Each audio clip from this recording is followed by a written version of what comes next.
Right, welcome ladies and gents. You're in for a wild ride with this one. Neil Gaiman, the author of The Sandman and a lot of other things. Boy howdy. He's been accused of a lot of things recently. And more recently, we've got details and it's atrocious. If true. If true. Who knows? Who knows if it is true? We don't know. Been widely reported now, and this came out yesterday, so I thought, well, we'll cover it today, let the dust settle and just kind of see where it all lands, see what people think and see whether it becomes a widely reported thing. Does seem to be though, so yeah, we're going to cover this. Be prepared for some pretty disgusting stuff.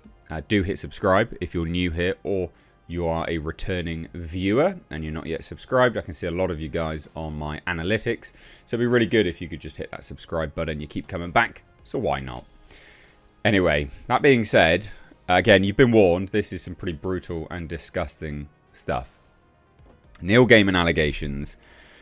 Multiple women accuse the Sandman author of SA. I've got to kind of abbreviate some bits and pieces here. Right. So, multiple women have accused the Sandman and Coraline author Neil Gaiman of SA in a New York magazine cover story, speaking on the record about their experiences. And there was also a big cover piece, but there was also a big piece by The Vulture yesterday. Back in July, Tortoise Media broke the news that Gaiman had been accused of SA by two women and released a 6-part podcast, Master, which covered the allegations of 5 women. However, several of the women had used only their first names or pseudonyms to protect their identities, and a major news organisation had yet to corroborate the full extent of the reporting until now. So, in the New York magazine piece titled, "There is no safe word," reporter Lila Shapiro spoke to 8 women who had similar experiences with Gaiman, 4 of which also participated in Tortoise's podcast. One of these women, Scarlett Pavlovich, was 22 when she first met Gaiman's ex-wife, Amanda Palmer, in New Zealand. They struck up a friendship before Palmer asked Pavlovich to help babysit her and Gaiman's 5-year-old child. You're in for a wild ride with this one. So, Pavlovich said that the first time she met Gaiman, while waiting for the child to finish a play date, he offered her a bath in a clawfoot tub in his garden. She alleges that he then joined her in the tub naked and asked her to sit on his lap, and obviously essayed her. He put his fingers straight into her butt and tried to put his in her butt, and I said no, and then then he tried to rub his between her tits, and I said no as well. Then he asked if he could come on her face, and she said no, but he did anyway. And then he said, "Call me master and I'll come." And he said, "Be a good girl, you're a good little girl."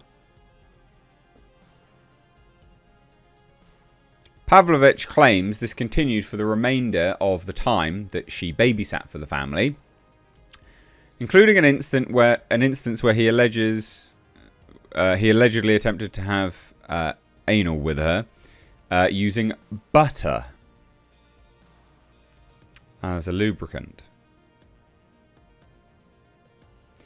When it was over, he called her slave and ordered her to clean him up. And the article reports she protested that it wasn't hygienic, and he said, "Are you defying your master?" And she recalls, "I had to lick my own shit."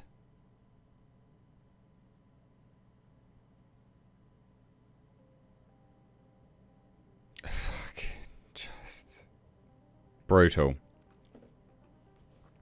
So representatives for Gaiman told the Tortoise podcast that sexual degradation, bondage, domination, sadism and masochism may not be to everyone's taste, but between consenting adults, BDSM is lawful. Though the New York Magazine article states that all of the accusers had at some point played along with calling him master as he desired and continuing to communicate with him, the women alleged that consent and specific BDSM activities had not been discussed and agreed upon prior to them happening. At another point, Gaiman was staying with his son at a hotel in Auckland and asked Pavlovich to watch the child as he got a massage. She alleges that he then proceeded to have intercourse with her while his son was in the room and continued to talk with him during the act. Pavlovich says she asked Gaiman, "What the F are you doing?" and he was in a state of shock. And she was in a state of shock, during the incident. Gaiman has strenuously denied all allegations against him since the Tortoise podcast came out, asserting that all allegations were consensual. In a statement in response to the Pavlovich allegation about the hotel room incident, his representatives called it false, not to mention deplorable, and Gaiman's reps did not immediately respond to Variety's request for comment on the New York Magazine piece.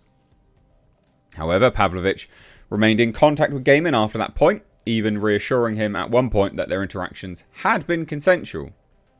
So, a bit tricky really, isn't it, this? Eventually, she agreed to sign an NDA and was paid, according to New York Mag, a total of $9,200 in 9 separate payments. In January 2023, she filed a police report accusing him of SA, but the matter has now been closed, a police spokesperson told the New York Mag. This is a weird one, isn't it, really? You can't get money and then be like, well, I regret that. Bit of a weird one. Caroline, who opted to be identified just by her first name, also signed an NDA after her experience with Gaiman. She worked as a caretaker and sometimes babysitter on Gaiman's property in Woodstock, New York, and the two began a physical relationship after her husband left her in December 2017. According to New York Mag, Caroline once fell asleep reading stories to the child in Gaiman's bed. When he returned, he got into bed with his son in the middle, then reached across the child to grab Caroline's hand and put it on his bits. I've got to say some of this stuff, sorry. The New York Mag story reads, Caroline says she jumped out of bed. He didn't have boundaries, Caroline told New York Mag. I remember thinking that there was something really wrong with him. In December 2021, Caroline claims Gaiman's business manager offered her $5,000 to sign an NDA and move off the property. She asked for a much higher sum, $300,000, to which Gaiman agreed. His representatives told New York Mag that Caroline initiated the encounters and denied that he engaged in any activity with her in the presence of his son. Another accuser, Kendra Stout, who was 18 years old when she first met Gaiman. This was at a book signing in Florida. Their relationship turned physical around 3 years later, and in 2007 she alleges he raped her during a trip to the Cornish countryside after she repeatedly told him no due to having a bad UTI. Stout filed a police report in October, according to New York Mag. Catherine Kendall, who was 22 when she first met Gaiman in 2012, also spoke out, alleging that Gaiman attempted to assault her in his tour bus after she told him she didn't want to have intercourse with him. New York Magazine reports that years later he gave her $60,000 for therapy, as he put it in a recorded phone call, make up for the damage. I mean, that first person, Pavlovich, only $9,000. Bet she's regretting that now. As the New York Mag article... I shouldn't laugh about some of this stuff. Some of these people have rinsed them of cash. As the New York Mag article states, since Tortoise's bombshell report in July, several of Gaiman's film and TV projects have been affected. Season 3 of Prime Video's Good Omens will now end with one 90-minute episode, with Gaiman not part of the production. Disney paused production on its film adaptation of The Graveyard Book, and Netflix cancelled Dead Boy Detectives, though it's unclear if it was related to the allegations. However, The Sandman Season 2 is still expected to release this year on Netflix, in addition to Prime Video's Anansi Boys series adaptation. Yeah, this is mental. So there you go. There's just... I don't know what to make of it. You shouldn't sign NDAs, right? Like, the whole thing is kind of a bit all over the place. You're signing NDAs, you're taking money. Apparently it's consensual. Maybe it is, maybe it's not. There's an element of some of these people being quite young. So maybe, I don't know, caught in Neil Gaiman's thrall. I don't know. I don't know what to say about it. It's sus when you take money and you sign NDAs and then renege on that. That's obviously quite sus.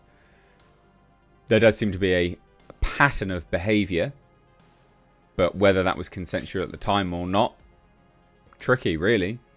But there you go, Neil Gaiman's Accusations. Disgusting. One had to lick her own shit. Anyway, thoughts down below. Take care. Bye-bye now.